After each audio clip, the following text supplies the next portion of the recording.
খুব অল্প পরিমাণ তেলে হেলদি অ্যান্ড টেস্টি পনির কী করে রান্না করবেন চলুন দেখে নেওয়া যাক। প্রথমে 3 চামচ মতন সাদা তিল, 2 চামচ মতন পোস্ত, আর তার মধ্যে কাটা tomato, Kashmiri red chilli powder, আদা লঙ্কা বাটা আর সামান্য পরিমাণ জল দিয়ে একটা স্মুথ পেস্ট বানিয়ে নিতে হবে।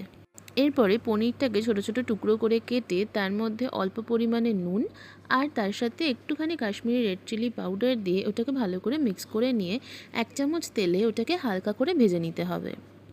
এরপরে হাফ চামচ মতন তেল দিয়ে তার মধ্যে জিরে আর লঙ্কা ফোড়ন দিয়ে তার মধ্যে ওই পেস্টটা দিয়ে ভালো করে নাড়াচাড়া করতে হবে।